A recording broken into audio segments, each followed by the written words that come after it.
Hi, this is Brianne Showman with Get Your Fix Physical Therapy, and this is your Friday Fix.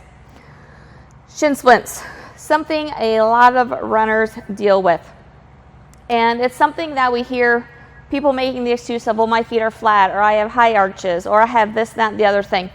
And structurally, there's no consistency between person to person with shin splints. Every foot structure, every body type, etc. can develop shin splints. So what I want to dive into with this series is why do we get shin splints and how can we work on decreasing the impact of them or minimizing them completely. So first of all, today I want to talk about why we get shin splints. So let me first say with shin splints, what I'm talking about is tightness in the muscle on the front of the shin there. So that anterior tibialis is what it's called, but right next to the bone there's a muscle, tightness in that area. If you are experiencing anything on the bone itself, it's definitely something you want to get to a physician to check out, make sure there's no stress reaction or stress fracture going on. But if you are sure it is muscular, this is for you. So shin splints.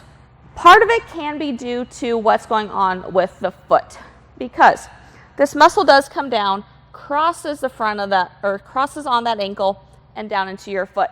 So when we are stepping, if we don't have good control and stability in that foot, it can collapse in. Along with that, if we don't have good control of the arch, that muscle actually takes over to help control the arch.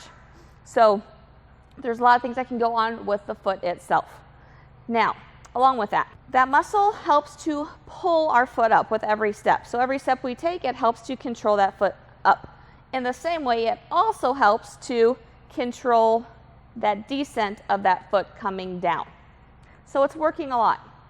It's also fighting the calf at the same time. So if the calf is tight, it's going to have to work harder to pull the foot up. Along that line, if that calf is tight, it may have to work a little bit harder to control it down as well, just because of that interaction between those muscle groups. So calf is one thing that can play into that, as well as just how that foot and ankle is moving as well. Along with that, it seems weird because it's way up here, but hip can play a huge role into this as well. I can tell you firsthand, because I dealt with it, that when I wasn't warming up my hips before I was running, I was getting shin splints. If I warmed up my hips first, I did not get shin splints at all. When I was getting them, they would occur within the first 3 miles. Once I got over that point, because by then my hips were warmed up, they went away. So loosening up those hips, keeping those hips nice and mobile can play into this as well. The other thing that is an impact on it is how we are running.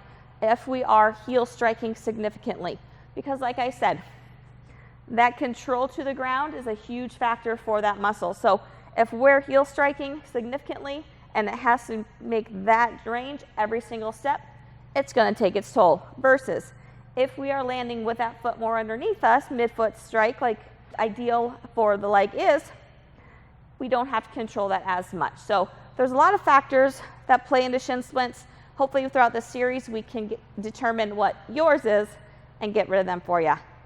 So let's go out and get your fix.